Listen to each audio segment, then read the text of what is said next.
Let's go. Ain't no way they can stop me now, Daddy, 'cause I'm on my way. I can feel my ring coming. It's the blood of a champion, moving deep inside my veins. Too much pride to be running. I'ma get what I can and more, even if my... What's good, people? You are now rocking with the kings of the game. You got your man Russell King, the crown holder, in the building, and my man Koa King, man. You know what I'm saying? This is what it is right now. You know what I'm saying? We're just talking about sports. Sports is the subject here. You can leave all of the world and the Politics, stimulus package. Leave that at CNN or somewhere else. We're here to talk about what men really want to talk about. That's right. Well, let's get right into it. Now, let's go with the NCAA, man. The tournaments are about to jump off. We got March Madness coming up, Championship week. Who do you see taking it all the way? Who are you picking right now? And we're going to hold you to this because when we fill out our brackets, oh, yeah, I am going to remember this. So let's hear it. That's right. I'm going with Michigan State out of the Big Ten. Michigan State. Why are you going with Michigan State out of the Big Ten? I'm going Michigan State because, one, they're playing at home. They're going to be the sentimental favorites if they make it that far. True. And two, Tom Izzo is good for one win in the tournament at least. Plus, I just like the style of brand they play here in the Big Ten. Defense is going to be there regardless. So whether you have an off shooting night or not, defense is what's going to help carry them through. Defense wins games. How often do we hear that saying? We never hear it from Duke. Anyway, let's see. Who am I going to pick? If I say I'm going to pick North Carolina, you're just going to say that everybody else picked them at the beginning of the year. And guess what? I'm picking North Carolina. And I don't care who picked them at the beginning of the year. Okay? But I got to roll with North Carolina. They got shooters. They got playmakers. They don't have a dominant big man, but it doesn't really matter. We got guards. We got forwards. Athletic is all get out. That's for sure. Hey, if we play at Chapel Hill, hey, they won't be able to see us. We're going to jump subjects right now. Jump into the NFL. Let's do the controversial stuff real quick. Let's just get that out the way. Get it out the way. All right. Let's go ahead and do T.O. Where's his dress at? Wow. I mean, it just... Obviously, that surprised me. I mean, I didn't think he was going to end up in Buffalo, of all places, out in the... I mean, a lot of people will say that's out in the middle of nowhere. But, I mean, it's just surprising. I was surprised that he was really... It didn't take him that long to get another job. I thought he'd at least wait it out, or the other teams would wait it out. But in some weird way, for 1 year, it kind of does actually make sense because Buffalo needed a big play guy. They do need a big play guy, and they need another quarterback, and another running back, and another defensive end. Marshawn can hold it down running the ball. He can hold it down. But I do see T.O. being a big playmaker there. I mean, maybe he can open up the field, definitely. He is definitely a presence. I mean, you just can't ignore it. I mean, he's 6'3", 6'4". Yep, big guy. So he's definitely a big presence on the field. Deep ball threat, I will say. With that, let's go to free agent Ray Lewis. How do you feel about Ray Lewis, and where do you think he will end up? I feel like he needs to stay in Baltimore, which if I'm talking, I am talking actually, but Baltimore needs to step it up and just pay the man.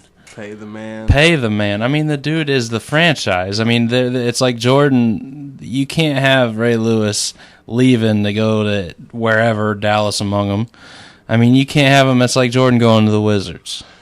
Actually, it's like Jordan going to the Suns because they got a whole bunch of weapons, but they never win a championship. Yep, but I see him being a good fit pretty much anywhere he goes. If he stays with the Ravens, I mean, they have a quarterback that's coming along. They're getting their running game back on track, and I see them being a contender in their division. However, if he does move to the Cowboys, then I don't know how it's going to fit, even though they will have a mean defense, I will say. Oh, my goodness. You add Ray Lewis to that defensive lineup, and you have trouble in big hitters. But it's really winning the games. Will he help Dallas win games? That's the question. I think it'll help tremendously because, the locker room, T.O.'s gone. So the locker room supposedly is going to help just by that fact alone.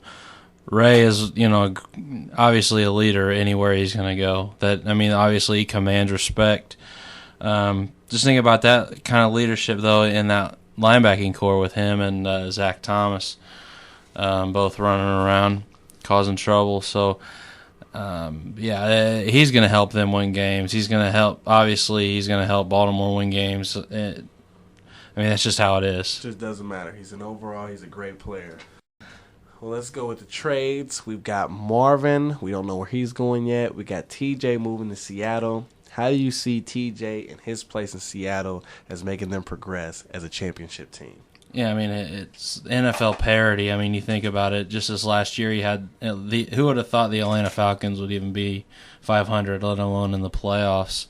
The parity in the NFL is allowing teams to do, not be in the playoffs and come back the next year and be all right. Obviously, they're going to be better because Matt Hasselbeck's going to be healthy. TJ's just another weapon for them. He's going to be TJ. He's going to catch balls. He's going to be consistent. I see him just being TJ, getting 1,000 yards, 8 to 10 touchdowns. It'll be really interesting if Seattle is the ones that ends up taking Crabtree, because that's what they were rumored to do, obviously, before they went and got TJ. But put him with TJ, you might be able to do some things on the offensive side of the football. I think it's more interesting for Seattle is that Holmgren's not there anymore, and you got a new head coach and Jim Moore Jr. And obviously we're going to see how that's going to work out. And I think TJ will be fine in Seattle. TJ might be fine in Seattle. Got a quarterback that can throw the ball. He runs his routes sharp, very hard off the line, and he catches a lot of balls. I think he's a good fit for Seattle. I think he can make some production. Not sure if they could be a championship team, but definitely a good playoff contender. Oh, they'll be in the playoffs. I think they'll win that division just because that division is absolutely terrible. With Marvin Harrison, where do you think he would end up? Who needs a wide receiver right now? Well, there's plenty of teams that need wide receivers, but who do you think would be a good pickup for him? Name me 2 teams that you think would be a good fit. The one that jumps off the page of me is Philly, because Philly is going on needing a receivers for 10 years. Obviously, the T.O. situation didn't work. It worked. They went to the Super Bowl, but he was gone the next year or the year after that. I think he fits with Philly. He's a guy that likes to run tight routes, runs his routes very well, knows defenses, obviously working with Peyton and being, doing all those things. He'd be good in the West Coast off. That's really the team I'd kind of see him with. I don't know if there's anybody else that really jumps off the page at me that says, hey, we need a receiver, that we're going to take a chance on Marvin. As far as Marvin goes, like I said, I'm more worried about his off-the-field issues. He got 2 events a couple of years ago that kind of got swept under the rug a little bit. Nobody really heard about him. And then now with the gun situation, with the nightclub in Philly, they haven't figured that out. What's going to happen to Marvin as far as legally? It's hard to tell. And so obviously I don't think anybody's going to move forward with him until they get that sorted out. True, and I would have never expected that from Mark. Get at us on the MySpace. Cocaine, give it to him. That is myspace.com/Kings of the Game Radio. Email us. Be a part of the show. We'll definitely get your emails on the air. Definitely.